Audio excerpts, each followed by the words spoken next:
We didn't want it to be too much more expensive than a traditional kite. Cool! Turns out you two and Ningguang like playing with toys just as much as Paimon! Toys? They're not exactly toys. You see, Miss Keqing, that does seem to be everyone's first reaction. Although kites are one of our most time-honored cultural relics, outside of their use in certain ceremonies, I suppose they're considered playthings more than anything now. But to me, there's so much more than that.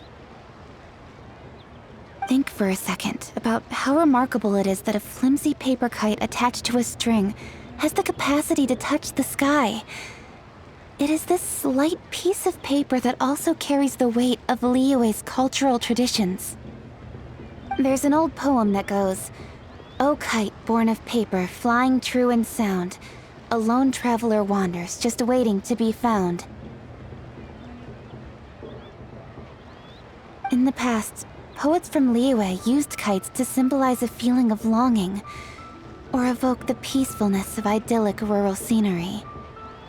If the people of today can derive enjoyment from this activity, they will not only be more likely to better appreciate the tradition, but also to pass it down to the people of tomorrow.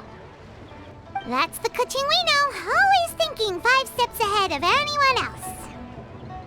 Well said, Miss Keqing. I've learned quite a bit myself. As long as you're willing to listen, I'm happy to share.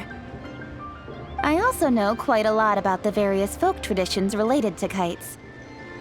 For example, whenever a kite blew away, people would say it was the Adepti that summoned the wind to take it away as an offering.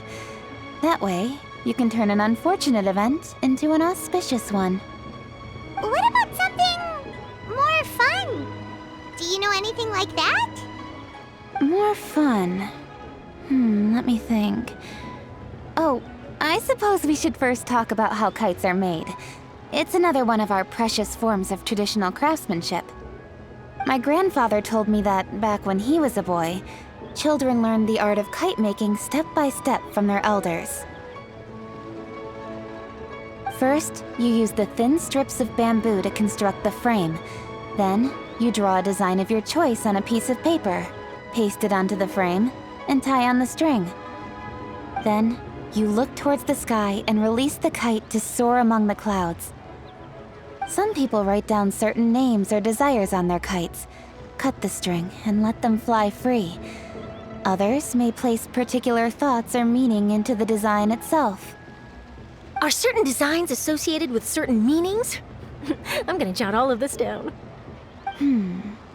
Well, for example, kites in the shape of a butterfly typically symbolize freedom, happiness, or the desire to break free. Fascinating. What else can you tell me? The scissored-tailed swallow is the most classic design. It symbolizes good fortune and joyful tidings.